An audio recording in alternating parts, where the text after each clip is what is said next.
ఈసారి కానీ తిరుపతి ఏడుకొండల వెంకన్న స్వామి నా వెనకుండి ఈసారి కానీ నన్ను బతికించినాడా స్వామి. చాలా పెద్ద ఉన్నాయి పుడుస్తాను స్వామి. ಹಾಯ್ ಹಲೋ ಫ್ರೆಂಡ್ಸ್, ನಾನು ನಿಮ್ಮ ಅನಿಲ್.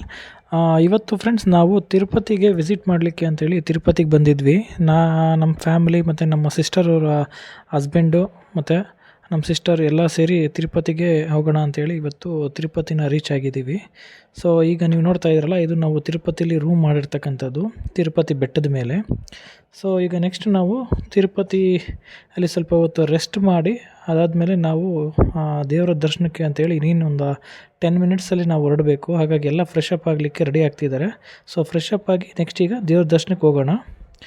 ಫ್ರೆಂಡ್ಸ್, ಈಗ ನೋಡ್ತಾ ಇದ್ದೀರಲ್ವ, ಈಗ ನಾವು ದೇವ್ರ ದರ್ಶನಕ್ಕೆ ಅಂತೇಳಿ ವರಹಸ್ವಾಮಿ ದೇವಸ್ಥಾನ ಇದೆಯಲ್ಲ, ಫಸ್ಟು ನಾವು ಎಲ್ಲರೂ ಹೇಳ್ತಾರೆ ವರಹಸ್ವಾಮಿ ದೇವಸ್ಥಾನಕ್ಕೆ ಫಸ್ಟ್ ಹೋಗಿ ವಿಸಿಟ್ ಮಾಡಬೇಕು ಅಂತೇಳಿ. ಹಾಗಾಗಿ ನಮ್ಮ ತಾಯಿಯವರು ನೋಡ್ತಾ ಇದ್ರಲ್ಲ, ನಮ್ಮ ತಾಯಿಯವರು ಮತ್ತು ನಾನು ಮತ್ತು ನಮ್ಮ ಸಿಸ್ಟರು, ನಮ್ಮ ಭಾವವರು ಎಲ್ಲರೂ ಈಗ ದರ್ಶನ ಮಾಡಲಿಕ್ಕೆ ಅಂತೇಳಿ ವರಹಸ್ವಾಮಿ ದೇವಸ್ಥಾನಕ್ಕೆ ಹೋಗ್ತಾ ಇದ್ದೀವಿ ಫ್ರೆಂಡ್ಸ್. ಹಾಗೆ ನಾವು ಹೋಗ್ತಾ ದಾರಿಯಲ್ಲಿ ಆನೆ ಕಾಣಿಸ್ತು, ಅದರ ದರ್ಶನನೂ ಕೂಡ ತಗೊಂಡು ಹಾಗೆ ನಾವೀಗ ವರಹಸ್ವಾಮಿ ದೇವಸ್ಥಾನನ ದರ್ಶನ ಮಾಡಲಿಕ್ಕೆ ಅಂತೇಳಿ ಹೋಗ್ತಾ ಇದ್ದೀವಿ.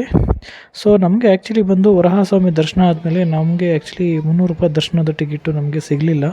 ಹಾಗಾಗಿ ನಾವು ಬೇರೆ ಆಲ್ಟರ್ನೇಟ್ ಮುಖಾಂತರವಾಗಿ ಟಿಕೆಟ್ಗಳನ್ನ ತಗೊಂಡು ದರ್ಶನ ಮಾಡಲಿಕ್ಕೆ ಅಂತೇಳಿ ಒಳಗಡೆ ಎಂಟ್ರಿ ಆದ್ವಿ ಫ್ರೆಂಡ್ಸ್.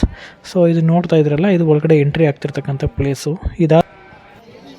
ಫೈನಲಿ ನಾವು ದರ್ಶನ ಮುಗಿಸ್ಕೊಂಡು ಬರಲಿಕ್ಕೆ ಸುಮಾರು 7 ಗಂಟೆಗಳ ಕಾಲ ಹಿಡಿತು ಫ್ರೆಂಡ್ಸ್. ಈವ್ನಿಂಗ್ 7 ಗಂಟೆಗೆ ನಾವು ದರ್ಶನ ಎಲ್ಲ ಮುಗಿಸ್ಕೊಂಡು ಹೊರಗಡೆ ಬಂದ್ವಿ.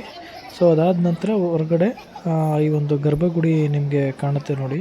ಸೊ ಈ ಗರ್ಭಗುಡಿ ಹತ್ರ ನಮಸ್ಕಾರಗಳನ್ನ ಹಾಕ್ಕೊಂಡು ನಾವು ರಿಟರ್ನ್ ಬಂದ್ವಿ. ಈ ವಿಡಿಯೋ ನಿಮಗೆಲ್ಲರಿಗೂ ಇಷ್ಟ ಆದರೆ ದಯವಿಟ್ಟು ಲೈಕ್ ಮಾಡಿ, ಶೇರ್ ಮಾಡಿ, ಸಬ್ಸ್ಕ್ರೈಬ್ ಮಾಡಿ ಅಂತ ಹೇಳ್ತಾ ನನ್ನ ವಿಡಿಯೋನ ಮುಗಿಸ್ತಾ ಇದ್ದೀನಿ ಫ್ರೆಂಡ್ಸ್. Thank you.